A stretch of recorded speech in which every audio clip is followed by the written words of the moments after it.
meningkatkan ketakwaan kepada Allah Subhanahu wa taala dengan bersungguh-sungguh melaksanakan segala perintahnya dan meninggalkan segala larangannya. Mudah-mudahan kita mendapat rahmat dan keberkatan hidup di dunia dan di akhirat. Khutbah pada kali ini akan mengupas tajuk perbanyakkan amalan pada hari Jumaat. Setiap hari dalam Islam mempunyai kelebihan masing-masing. Di antara 7 hari yang ada dalam setiap minggu ialah hari Jumaat yang merupakan penghulu segala hari.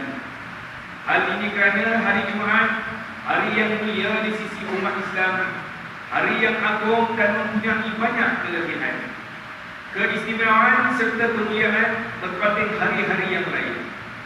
Hari ini bertepatan dengan hadis yang diriwayatkan oleh Al-Imam Ibnu Majah daripada Abu Lubabah Ibnu Muzar radhiyallahu anhu bahwasanya baginda Rasulullah sallallahu alaihi wasallam bersabda yang bermaksud, hari Jumaat adalah sebaik-baik dan seagung-agung hari. Di sisi Allah ia lebih utama daripada Aidil Adha dan Aidil Fitri. Pada hari itu ada 5 perkara besar, iaitu hari Nabi Adam alaihissalam dicipta. Hari itu ia diturunkan ke bumi. Pada hari itu ia diwafatkan. Pada hari itu ia mati. Dan pada hari itu tidaklah malaikat, langit, bumi, angin, gunung dan laut kecuali takut kerana keagungan hari Jumaat. Ma'asyiral muslimin rahimahumullah, sesungguhnya terdapat banyak kebaikan dan kelebihan bagi hari Jumaat. Antaranya termasuklah solat Jumaat. Hal ini demikian kerana hari Jumaat adalah hari berkumpulnya umat Nabi Muhammad sallallahu alaihi wasallam di dalam masjid untuk mengikuti solat dan mendengar khutbah Jumaat yang mengandungi wasiat, bertakwa dan nasihat-nasihat serta doa. Firman Allah Subhanahu wa taala yang dibacakan pada awal khutbah tadi dalam surah Al-Jumu'ah ayat 9 yang bermaksud, wahai orang-orang yang beriman, apabila diserukan azan untuk mengerjakan sembahyang pada hari Jumaat, maka segeralah kamu pergi ke masjid untuk menghadiri Allah dengan mengerjakan sembahyang Jumaat dan tinggalkanlah berjual beli pada saat itu. Yang demikianlah adalah baik bagi kamu jika kamu mengetahui hakikat yang sebenar.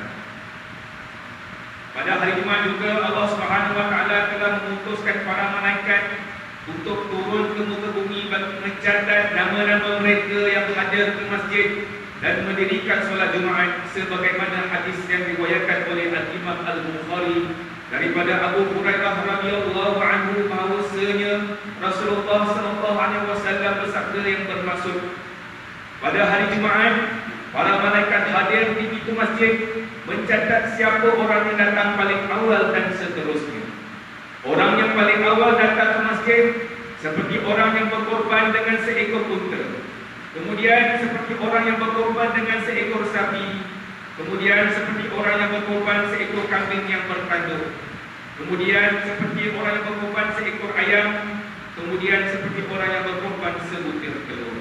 Dan apabila imam sudah keluar untuk berkhutbah, maka para malaikat menutup buku catatan mereka kemudian mendengarkan khutbah sidang Jumaat yang dirahmati Allah sekalian. Oleh itu, sebagai orang yang beriman, kita perlu mengambil peluang dan kelebihan hari Jumaat yang Allah Subhanahu wa taala telah berikan kepada umat Nabi Muhammad sallallahu alaihi wasallam dengan memperbanyak amalan untuk meraih pahala yang berlipat ganda. Antaranya kita disunahkan bagi sunat Jumaat memakai wangi-wangian, memakai pakaian yang sebaik-baik khususkan untuk beribadah, suci dan yang bersesuaian. Hilangkan berpakaian-pakaian yang tidak kemas, pakaian yang mempunyai gambar-gambar atau tercatat apa-apa perkataan, lebih-lebih lagi perkataan yang kurang elok, ataupun pakaian tersebut tidak bersih dan berbau sehingga boleh mengganggu kekhusyukan jemaah lain untuk beribadah. Firman Allah Subhanahu wa taala dalam surah Al-A'raf ayat 31 yang bermaksud, wahai anak-anak Adam, pakailah pakaian kamu yang indah, berhias pada tiap-tiap kali kamu ke tempat ibadah atau mengerjakan sembahyang, dan makanlah serta minumlah Dan jangan pula kamu melampau. Sesungguhnya Allah tidak suka akan orang yang melampaui batas. Pada hari Jumaat juga kita disunatkan datang awal ke masjid bagi memperolehi pahala yang besar di sisi Allah Subhanahu wa taala. Apabila tiba di masjid, kita hendaklah berniat i'tikaf dan menunaikan solat tahiyatul masjid. Seterusnya, sementara menunggu khutbah Jumaat yang akan disampaikan, isilah masa dengan membaca Al-Quran, berzikir, berdoa dan berselawat kepada baginda Rasulullah sallallahu alaihi wasallam. Dalam sebuah hadis yang diriwayatkan oleh Al-Imam Abu Daud daripada Awas bin Awas radhiyallahu anhu, bahwasanya Rasulullah sallallahu alaihi wasallam bersabda yang bermaksud, sesungguhnya di antara hari-harimu yang paling utama adalah hari Jumaat, maka perbanyakkanlah selawat kepadaku, kerana selawat kalian akan disampaikan kepadaku. Sidang Jumaat yang dirahmati Allah sekalian, selain itu, antara kelebihan hari Jumaat ialah hari yang mustajab untuk kaum muslimin berdoa, memohon kepada Allah Subhanahu wa taala. Janganlah kita lupa dan mengabaikan keutamaan berdoa, kerana sebagai hamba Allah, kita amat mengharapkan keampunan, rahmat, redha dan pertolongan Allah Subhanahu wa taala. Oleh itu, amatlah rugi jika kita tidak mengambil kesempatan untuk berdoa pada hari Jumaat, terutama selepas menunaikan solat Jumaat, khususnya mengaminkan bacaan doa imam. Hal ini berlandaskan hadis yang diriwayatkan oleh Al-Imam Al-Bukhari daripada Abu Hurairah radhiyallahu anhu bahwasanya Rasulullah sallallahu alaihi wasallam bersabda yang bermaksud, pada hari Jumaat itu ada satu saat tidaklah seorang hamba muslim mengerjakan solat lalu dia berdoa tepat pada saat tersebut, melainkan Allah mengabulkan doanya tersebut. Kemudian beliau memberi isyarat dengan tangannya yang menunjukkan sedikitnya saat tersebut. Sidang Jumaat yang dirahmati Allah sekalian, justru sebagai mengakhiri khutbah pada kali ini, mimbar ingin menyeru kepada jemaah sekalian agar mengambil peluang dan ruang pada hari yang agung ini untuk mengambil fadilat dan kelebihan yang Allah Subhanahu wa taala kurniakan kepada kita. Janganlah kita mensia-siakan kebesaran hari tersebut. Marilah kita jadikan hari Jumaat hari yang benar-benar untuk kita khusyuk dalam beribadah, kerana pada hari Jumaat inilah hari yang boleh kita manfaatkan untuk mendapat pahala yang berlipat kali ganda berbanding hari-hari yang lain. Firman Allah Subhanahu wa taala dalam surah Al-Imran ayat 133, "Wasari'u ila maghfiratin min rabbikum wa jannatin arduha as-samawati wal ardu uiddat lil muttaqin." Dan bersegeralah kamu pada mengerjakan amal-amal yang baik untuk mendapat keampunan dari Tuhan kamu dan mendapat syurga yang bandingnya selalu segala langit, seluas segala langit dan bumi yang disediakan bagi orang-orang yang bertakwa. Barakallahu li wa lakum bil Qur'anil azim wa nafa'ni wa iyyakum bima fihi minal ayati wa dzikril hakim wa taqabbal minni wa minkum tilawatahu innahu huwas sami'ul alim. Aqulu qawli hadza wa astaghfirullahal azim li wa lakum ولسائر المسلمين والمسلمات والمؤمنين والمؤمنات فاستغفروه فيا فوز المستغفرين ويا نجاة التائبين.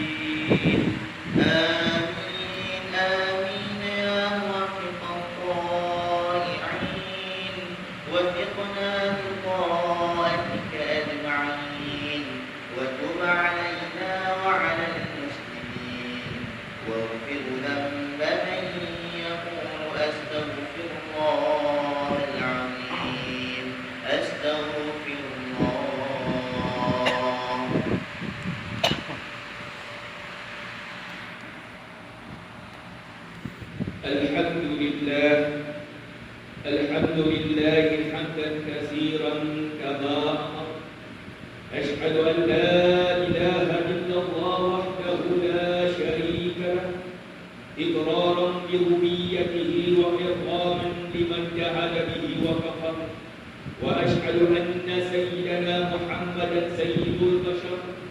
صلى الله وسلم على سيدنا محمد وعلى آله وصحبه ما اتصلت عين بنظر وأذن بخبر. أما بعد فيا عباد الله اتقوا الله فيما أمر وانتهوا عما نهاكم عنه وزجر. Wahai hamba Allah, ingatlah bahawa dunia ini adalah tempat tumpangan untuk sementara. Akhirat jualah sebenar-benar tempat yang kekal untuk selama-lamanya. Oleh itu, marilah kita bertakwa kepada Allah untuk mendapatkan kebahagiaan serta menyelamatkan diri daripada siksaan api neraka. Allah berfirman dalam surah Al-Ahzab ayat 56, Inna Allah wa malaikatahu yusalluna 'alan nabi ya ayyuhalladzina amanu sallu 'alaihi wa sallimu taslima. Yang bermaksud sesungguhnya Allah dan malaikatnya berselawat, yaitu memberi segala penghormatan dan kebaikan kepada Nabi Muhammad sallallahu alaihi wasallam. Wahai orang yang beriman, berselawatlah kamu kepadanya serta ucapkanlah salam sejahtera dan penghormatan yang sepenuhnya. Allahumma salli wa sallim ala sayyidina Muhammadin wa ala ali sayyidina wa maulana Muhammad. Marilah kita bermohon kepada Allah Subhanahu wa taala semoga Allah meridai khalifah Rasulullah sallallahu alaihi wasallam, yaitu Sayyidina Abu Bakar Siddiq radhiyallahu anhu, Sayyidina Umar bin Khattab radhiyallahu anhu, Sayyidina Utsman bin Affan radhiyallahu anhu, dan Sayyidina Ali bin Abi Thalib radhiyallahu anhu, dan sahabat-sahabat baginda yang sama-sama berjuang menegakkan agama Allah yang maha suci ini radhiyallahu anhum. Seterusnya kepada bapa saudara junjungan kita Sayyidina Hamzah dan Sayyidina Abbas radhiyallahu anhuma, cucu-cucu baginda Sayyidina Hasan dan Sayyidina Husain radhiyallahu anhuma, puteri-puteri baginda Sayyidatuna Fatimah Zahra dan lain-lainnya radhiyallahu anhum, isteri-isteri baginda Sayyidatuna Khadijah, Sayyidatuna Aisyah dan lain-lainnya radhiyallahu anhum, kepada sekalian keluarga, sahabat-sahabat, pengikut-pengikut sahabat radhiyallahu anhum, dan yang memenuhi mereka itu dari semasa ke semasa hingga ke hari kiamat. Allahumma fidil muslimin wal muslimat wal mu'minin wal mu'minat al ahya'i minhum wal amwat. Ya Allah, ampunkanlah kaum muslimin dan muslimat, mukminin dan mukminat, sama ada yang masih hidup ataupun yang telah meninggal dunia. Ya Allah, pelihara, lindungi, jauhi, selamatkanlah apalah kira diri kami ini, zuriat keturunan kami, keluarga kami dan umat Islam keseluruhannya daripada apa jua balak dan bencana, wabak dan penyakit, segala mara bahaya, kesusahan dan keburukan. Ya Allah, kurniakanlah kemuliaan dan kesejahteraan kepada mereka yang berjihad dan menafkahkan hartanya ke jalan-Mu, seperti pembayar-pembayar zakat, wakaf dan seumpamanya. Ya Allah, peliharakanlah akidah kami yang berlandaskan akidah Ahlussunnah wal Jamaah, aliran Al-Asy'ariyah dan Al-Maturidiyah.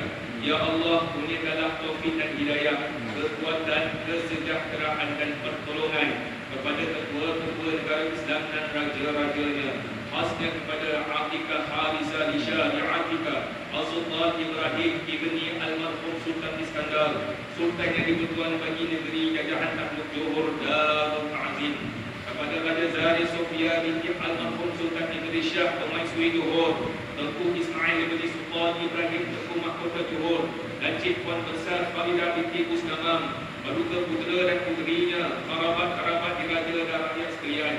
Allahumma a'izzal Islam wal muslimin wahzulil kafarata wa mubtadi'atis sayyi'ati wal musyrikin wa kullu man huwa aduwwun lid-din.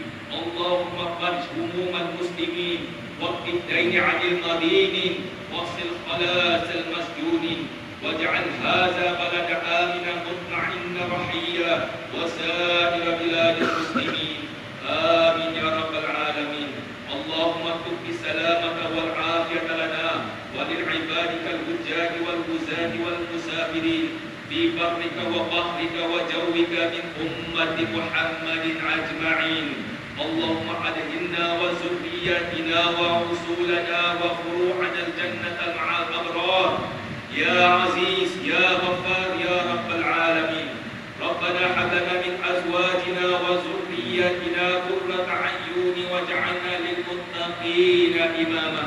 ربنا اغفر لنا وإخواننا الذين سبقونا بالإيمان ولا تجعل في قلوبنا غلا للذين آمنوا ربنا إنك رؤوف رحيم.